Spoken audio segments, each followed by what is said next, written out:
I'm going to the dollar store because I want to make some creative fabric gifts for my fabric-loving friends. I'm going to see what there is to see. I find these mugs and they start making my creative juices flow. As I'm shopping, I'm just looking for things and ideas and letting my brain start to think of how I can use these items to gift fabric to my friends. So I'm bringing you on the journey to watch. I'm putting that one back because it had a paint chip. If I'm going to buy something from the dollar store, I want it to be quality.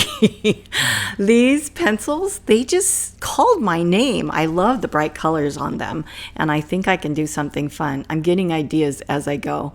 So some of these items are things I'm going to use, and some of them not so much. This is an item I came looking for. I know exactly what I'm going to do with these. I test the metal pencil cases to make sure the lids work, and then the hard part. I have to decide which ones I like. Which colors do I want to keep? Which ones do I want to take home with me? There I go. These rulers, I just love them. Okay, colored rubber bands, pastel sweet colored rubber bands.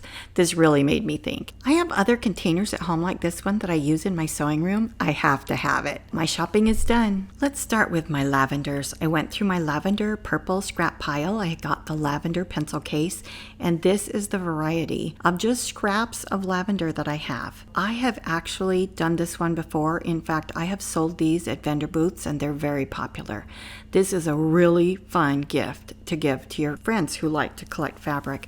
What I'm going to do is I'm going to cut 1.5-inch little tiny squares that they can use to make one of those 100 square blocks or a really fun table runner or whatever their creative imagination takes them to do. So we're just cutting 1.5-inch square squares. And I, of course, am using my shortcut ruler. I am putting them in piles of light colors together. I change it up in a minute so you can see that better, but I want you to watch my fingers. I use my pointer finger on one hand, and that's what helps them to be perfectly piled in perfect little square. They're not kittywampus. They look so like somebody from some company put them together and made them nicely square. As I stack them and as I cut them, you can decide how many you want to cut, by how many you plan to put, or what kind of variety of scraps you plan to put in your tins. It just depends on how much fabric you have and what variety you have. But no matter how little or how much, I think this is a great gift. So you'll just have to go through and decide. So you can see me doing different amounts. I have done this before and made 20. Like if I were going to do purple and wanted it for a big group of a guild or something that I wanted to bring everyone a fun, happy present, then I could make 20 at a time. And yes, it takes a lot of time, but we'll talk about time in a minute. This goes with my Go Cutter. I ordered it from the Australia company. It is really fast. So if you'd rather cut with this, you can. I cut it by hand because I didn't want to assume that you would have a Go Cutter. If you're familiar with love languages, this one covers my favorite one, which is service. That's why taking the time to cut these up for my friends feels like a great gift to me.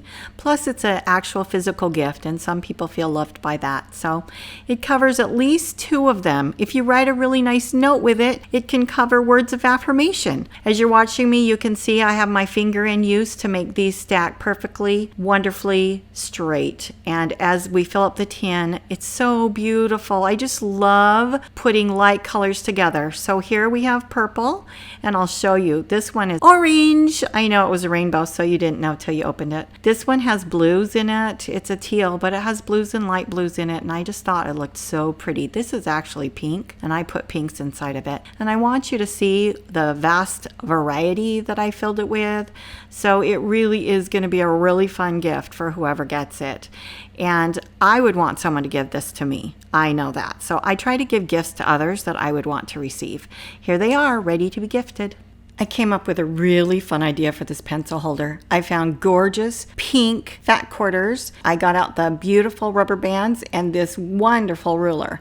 And we are going to make the coolest gift, gifting fat quarters to one of my friends. So I'm picking all the pink rubber bands. I'm deciding which color of stems. There's your hint. So I'm choosing which pinks I want to use in my fabric floral arrangement. Yes, we're going to make flowers. They won't be permanent flowers. flowers, so the person I'm giving this gift to will be able to use this fabric as fat quarters. Here I'm testing the pencils to see about height, and I decide I need a fat quarter that I stuff into the bottom of this pencil case just to make my pencils be higher. So that's what that first one is. That'll be a fun surprise for my friend when she takes this apart. Next, I want some greenery. So I take this and fold it, and I just kind of bunch it up, shove it in, and wrap it around because I want it to have a feeling of leaves or greenery at the bottom of a floral arrangement. So not a right or a wrong, just kind of shove it in. Here you see me making a rosebud. So you take it, fold it in half, fold it up, and then you just roll it. And that is a rosebud. And I take the rubber band and I use all my great skills from making ponytails all my life for my daughter. And I shove that pencil in, and there's the rosebud. Perfect, wonderful little rosebud. The next flower we make is going to be another kind of rosebud, a little more open. So you fold it into a triangle, then you fold the triangle edges up. And that's it. You're just making a little spot to shove that pencil in the bottom, and it's not as tight. It has a little bit different look than our last rosebud, but it's pretty. So try this method, try this way, and see if you like one better than the other, or if you want to include both the way I did. Our next one is my favorite. And so you take it, you fold it into the center, then you put all four corners into the center, and you just kind of gather it right there. After you gather it, you take the trusty little rubber band, put it in, stick the pencil in, and it's a bigger flower.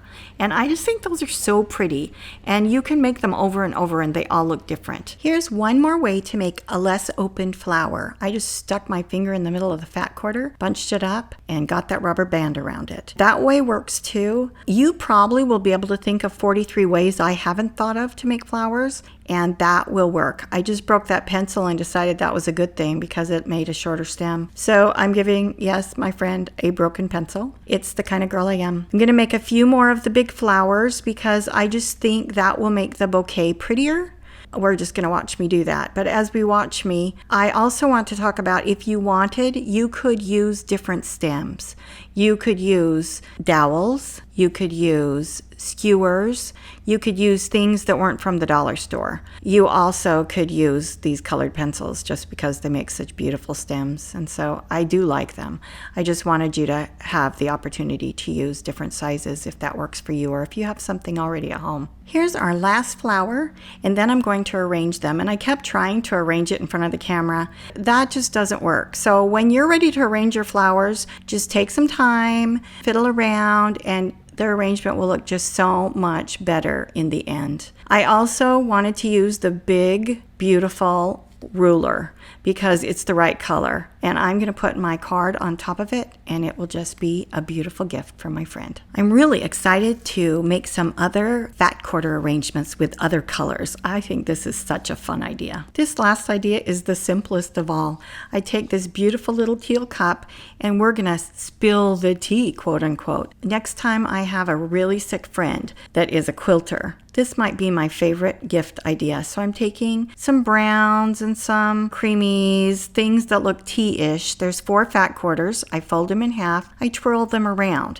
And I thought it would be good to go the other direction so that it twirls, that it's not just a circle. Stick those in the cup perfectly. All the folded edges are up, and I put the tea bag in. This is my favorite tea. It's a caramel bedtime tea, and it's just yummy. Wouldn't this be a fun gift to take to a sick friend who just wants to be comforted and loved because she's had surgery or whatever? These are our ideas. So you can fill a pencil tin, you can make a beautiful flower arrangement, or you can take some tea to your friend. Stay merry and creative.